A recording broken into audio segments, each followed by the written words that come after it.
కానీ ఒకప్పుడు big boss leaks ఇచ్చేవాడు బ్రో, రేపు ఏం జరిగిద్ది, ఎల్లుండి ఏం జరిగిద్ది, ఆ టాస్క్లు ఏం జరిగిద్ది, రేపు ఏం టాస్క్లు ఉన్నాయి కూడా కంప్లీట్గా ఇచ్చేస్తూ వన్స్ బిగ్ బాస్ నుంచి బయటకు వచ్చిన తర్వాత అసలు లీక్స్ ఇవ్వడమే మానేసి దేనికి బ్రో? అక్కడికి వెళ్ళిన తర్వాత ఏంటంటే బ్రో అది మనకు లైఫ్ ఇచ్చింది. లైఫ్ ఇచ్చిన తర్వాత వాళ్ళ నుంచి కూడా నాకు కొంత వచ్చింది రిక్వెస్ట్, లీక్స్ అంత ముందు ఇచ్చేవాళ్ళు మీరు ప్లీజ్ ఇవ్వద్దని.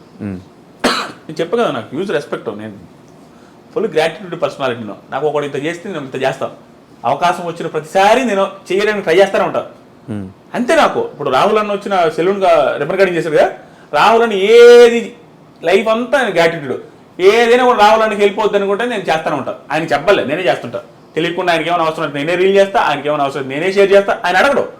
అట్లా ఆయనే కాదు, ఎవరితే నాకు నేను ఇంత చేస్తా అని చేస్తా. అలాగే బిగ్ బాస్ నాకు అవకాశం ఇచ్చిన వాళ్ళ నుంచి ఒక మాట చేయొద్దు అని చెప్పడం నేను చేయను అంతే.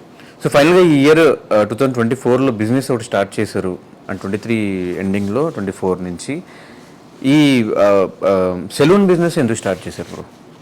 అదే చెప్తా బ్రో. నాకు 2 బిజినెస్ బ్రో, బిజినెస్ ఐడియాలు కూడా ఇస్తాం మన వాళ్ళకి. ఏంటంటే నాకు ఒక బిజినెస్ వచ్చి సెలూన్ ఫస్ట్ నుంచి, ఎందుకో నేను చెప్తా.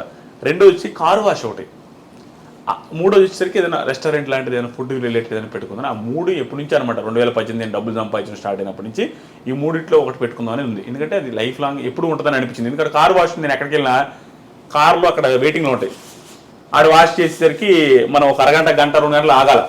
సో అలాంటి సిచ్యువేషన్లో నేను ఫేస్ చేసిన కాబట్టి కారు వాష్ పెడితే జరుగుద్ది అనేసి నాకు అనిపించింది.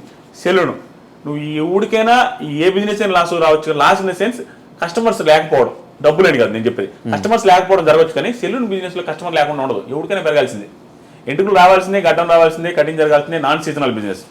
సో దాని మీద నాకు ఉండింది. సో ఆ 2 ఒకటి పెడదాం అనుకున్నాను. కార్ వాష్ ప్లాన్ కూడా వెరీ సూన్ ఉంది, ఫ్యూచర్లో ఎప్పుడో ఒకటి పెట్టాలా. హోటల్ కూడా ఉంది, అన్ని రోజులు బాగుంటే ముందు పెడతా. సెలూన్ పెట్టడానికి రీజన్ వచ్చేసరికి ఇది మంచి బిజినెస్. ఎందుకంటే చెప్పాను ఆలోచించి పెట్టుకోవాలి, ఏదైనా కూడా మళ్ళీ బ్యాక్కి వెళ్ళకూడదు, ఏది వేసినా 100 రకాలుగా ఆలోచించి జాగ్రత్తగా చేసుకోవాలి. సో అందుకని నేనే సెలూన్లో కూర్చొని విజయవాడ లోటస్ ల్యాండ్ మార్క్లో కూర్చొని 24 గంటలు ఆడే ఉంటున్నాం. పెట్టామంటే సక్సెస్ చేసుకోవాలి, జాగ్రత్త చేసుకోవాలి బ్రో. మన బిజినెస్ మనమే సక్సెస్ చేసుకోవాలి, మన బిజినెస్ మనమే దగ్గర ఉండి చూసుకోవాలి. అలా చేసా. సెలూన్లో కూడా ఇంకొక వన్ ఆఫ్ ది రీజన్స్ ఏంటంటే, నేను ఏ బిజినెస్ పెట్టినా ఏది పెట్టినా నేను ఏందాక 100 మంది నేను చెప్పాను చూస్తారా హెల్ప్ చేస్తాను, అది నాకు ఉండలే. ఎప్పుడు నా మనసులో ఎప్పుడు అనుకుంటానమాట నేను హెల్ప్ చేస్తానమాట. ఇప్పుడు నేను ఏందా చెప్పాను, జనాలు డబ్బులు ఇవ్వని అడిగినోడికి నాకు కష్టాల్లో ఉన్నాడు అనుకుని అడగకపోయిన ఇస్తాను, నేను ఇస్తాను, నేను కనుక్కొని ఇస్తాను. అంతేగాని వచ్చిన అడిగిన కాదు నేను అసలు నేను అలా ఫిక్స్ అయినా. ఆ 100 మందికి కాదు, 100 మంది కంటే ఎక్కువ మందికి హెల్ప్ చేస్తాను. ఇక్కడ సెలూన్ వల్ల ఇప్పుడు నేను ప్రస్తుతానికి ఒక 17 నుంచి 18 మందికి ఆల్రెడీ లైఫ్ ఏంటంటే నేను పెట్టుకోగానే లైఫ్ మారిపోద్ది అంటారా వడాలని అనుకోవచ్చు. నేను ఎంప్లాయ్మెంట్ ఇచ్చానంటే లైఫే కదా బ్రో. సో 17-18 మందికి ఆల్రెడీ ఇచ్చాను. నా చుట్టుపక్కల ఉన్న వాళ్ళకి అందరికీ ఆల్రెడీ ఇచ్చానని చాలా మందికి తెలుసు, వాళ్ళకి తెలుసు. ఆల్మోస్ట్ ఇప్పటికి చాలా మందికి ఇచ్చా. ఇక ముందు నేను ఎదిగే కొద్ది నాతో చాలా మంది దిగుతారు బ్రో. నేనేం చెప్తానంటే బిగ్ బాస్ రివ్యూస్ ఊరికే వస్తున్నాయి, రివ్యూస్ చేస్తారు, రివ్యూస్ అని నెగిటివ్ అంటారు బ్రో.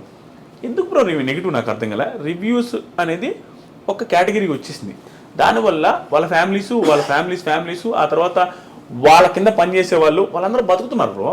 వాళ్ళు సక్సెస్ అయ్యాడని బిజినెస్ పెడితే ఆటోమేటిక్గా వేరే వాళ్ళు బతుకుతారు, అందరికి ప్లస్ అవుతుంది. తెలియకుండా ఒక కేటగిరీ ఏర్పడిపోయింది, వాళ్ళు చాలా మంది బతుకుతున్నారు. అంతేందుకు వాళ్ళే బతుకుతున్నారు కదా. పని బతికితే ఏమైంది బ్రో, జాబులు లేక సస్తా ఉంటారు చాలా మంది, జాబులు లేవు వదిలేని. వాడికి సెల్ఫ్ ఎంప్లాయ్మెంట్ క్రియేట్ చేసుకుని బతుకుతున్నప్పుడు వాడి మీద ఎందుకు పడి ఆడవడం, ఏ రివ్యూవర్ మీదైనా కష్టం, ఏది కష్టపడకుండా రాదు.